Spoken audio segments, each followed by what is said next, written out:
Dans la Maison Laureau, nous avons la chance de rencontrer des grands personnages fromagers.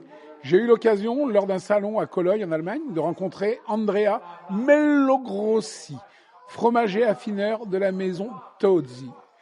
Et lors de cette rencontre, je suis tombé amoureux du fromage, du gorgonzola, Tozzi et surtout de l'homme. Et nous avons été visiter sa production, nous avons constaté le travail artisanal qui a été effectué, la qualité des produits et aujourd'hui, je ne vis que pour le gorgonzola Tozzi que j'emmène partout avec moi. J'ai vu beaucoup de fabrications, mais celle-ci, elle était vraiment particulière. Je passe les portes de la fromagerie Tozzi, chargée d'histoire, chargée de modernité, mais pas la modernité comme on l'entend. Beaucoup d'humain, beaucoup de douceur, beaucoup de silence, beaucoup de gestes. Et en fait, c'est ça, le secret du gorgonzola Tozzi. C'est laisser le temps au temps.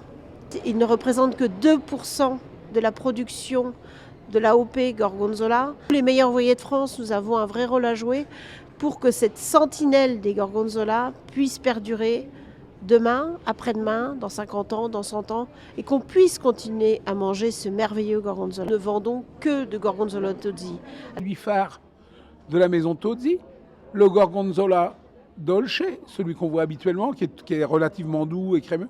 Le Gorgonzola inventé et créé par Tozzi, parce que c'est le papa légitime du Gorgonzola à la cuillère que l'on voit un peu partout aujourd'hui, qui n'a de piquante que le nom, qui est un des bleus les plus suaves que je connaisse, les plus sensuels, je dirais presque sexy.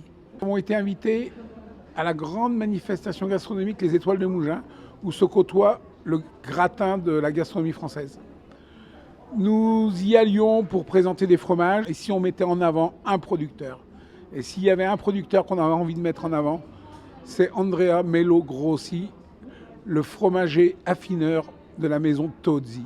Le seul qui fait encore tout son fromage à la main et à l'ancienne. Des valeurs qui sont indissociables de notre col bleu blanc rouge.